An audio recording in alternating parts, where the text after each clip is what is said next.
हे guys, once again welcome back. एक बार मैं रोहित फिर यहाँ से आपके साथ। तो गाइस, इस वीडियो में हम आर्ट एंड कल्चर का पार्ट 3 कवर करने वाले हैं। इसमें हम इंडिया की पेंटिंग्स के बारे में जानेंगे कि किस टाइप की पेंटिंग है, कौन सी पेंटिंग्स हैं और इम्पॉर्टेंट पेंटिंग्स के बारे में जानेंगे। तो गाइस, सबसे पहले जानते हैं वॉल पेंटिंग्स ऑफ इंडिया। ठीक है, पेंटिंग जो है क्या एक्सप्रेस करती है, सबसे पहले आपको पता होना चाहिए। पेंटिंग जो है ह्यूमंस के जो थॉट होता है, फीलिंग होती है, ठीक है, उनको अपनी नक्काशी में लाइनें लगाकर और उसको अलग अलग कलर से अपने थॉट्स को, अपनी फीलिंग को एक एक पिक्चर में उतार देता है। ठीक है, अब मेथड्स ऑफ पेंटिंग, पेंटिंग के मेथड जो है अलग हैं। ठीक है, एक है हमारे पास ट्रू फ्रेस्को मेथड। अब ट्रू फ्रेस्को मेथड क्या होता है? इसमें जो पेंटिंग होती है वो तब की जाती है जब जो हमारी दीवार है उसकी सरफेस जो है, उसकी तय जो है अभी क्या है, गीली है, जिससे पिगमेंट जो है, जो हमारे पास कलर जो होगा, तो इस वॉल की गहराई में जाएगा, इसके अंदर जाएगा। ठीक है, ताकि वो ज़्यादा डीप पहुंच सके, उसे कहते हैं ट्रू फ्रेस्को मेथड।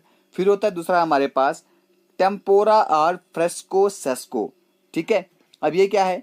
इसमें ये पेंटिंग का वो मेथड है, ठीक है, जिसमें क्या होता है, लाइम पास्टर्ड सरफेस। ठीक है, एक लाइम की प्लास्टर सरफेस होती है, ठीक है, जिसको पहले सुखाया जाता है, ठीक है, और उसके बाद उसको थोड़ा सा ड्रेंच किया जाता है फ्रेश लाइम वाटर से, फिर उसके ऊपर पेंटिंग बनाई जाती है।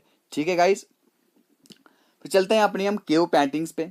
तो केव पेंटिंग जो है इंडिया की, ये प्री हिस्टोरिक टाइम में हमें देखने को मिलती है।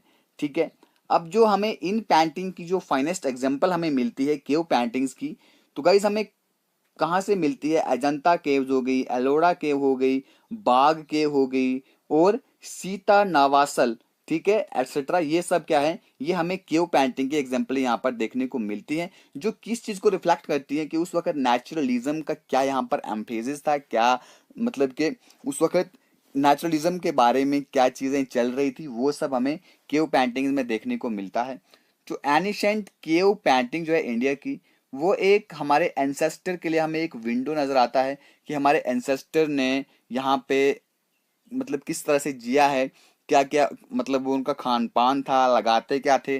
ठीक है, और हमें उनके इनहैबिट की पता लगता है कि मतलब किस तरह वो जीते थे यहाँ पे, और उन क्योंकि वो उन केव्स में रहा करते थे। ठीक है गाइस, अब चलते हैं आगे, देखते हैं इसमें मिनिएचर पेंटिंग्स होती हैं। चलते अब देखते हैं मिनिएचर पेंटिंग के बारे में। तो मिनिएचर पेंटिंग पेंटिंग क्या होती है? जो हाथ से ब्यूटीफुल हैंडमेड पेंटिंग्स होती हैं, जो बहुत ही कलरफुल होती है, लेकिन होती है मिनी साइज में, छोटे साइज में होती है। ठीक है, अब जो इन पेंटिंग का जो क्या होता है, हाईलाइट जो होता है इन पेंटिंग का, वो क्या होता है, वो डेलिकेट ब्रश वर्क होता है, छोटा सा ब्रश होता है, उससे उनको बनाया जाता है। ठीक है, जिससे उनकी एक अलग से आइडेंटिटी बन जाती है। उसके बाद है गाइस हमारे पास मुगल पेंटिंग। मुगल पेंटिंग जो है हमें क्या दिखाता है, इंडियन, पर्शियन और इस्लामिक स्टाइल का एक कॉम्बिनेशन यहाँ पर हमें मिलता है। कब? जब हम मुगल पेंटिंग की तरफ रुख करते हैं, जब मुगल पेंटिंग्स को हम देखते हैं। ठीक है, जैसे ही ये मुगल है, जैसे हमें ये मुगल पेंटिंग बता रहे हैं, जैसे ये नाम सजेस्ट करता है, तो ये पेंटिंग जो है मुगल एम्परर जो है इंडिया, उनके रूल में यहाँ पर बनी है।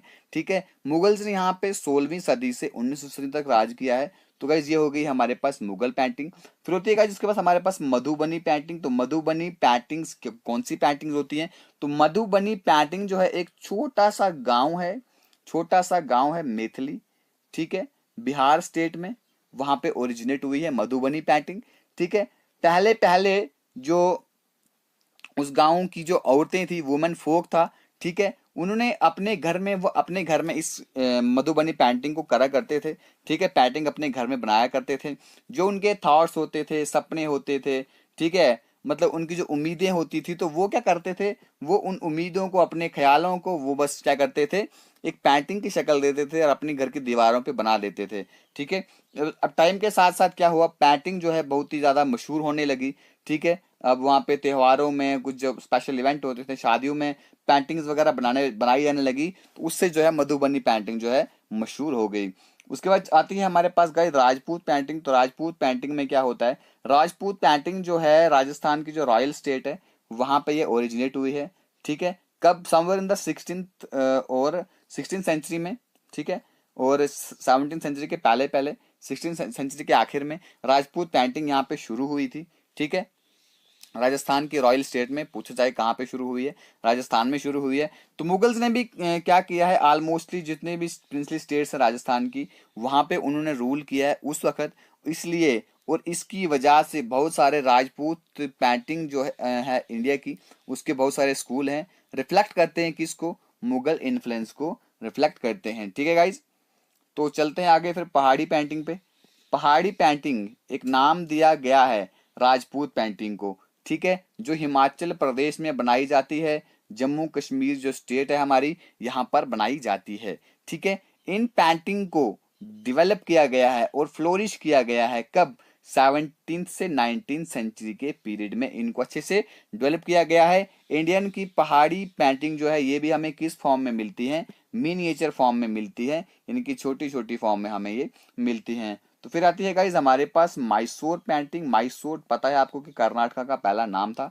ठीक है, तो मैसूर पेंटिंग जो है हमें क्लासिकल साउथ इंडिया की पेंटिंग हमें नजर आती है।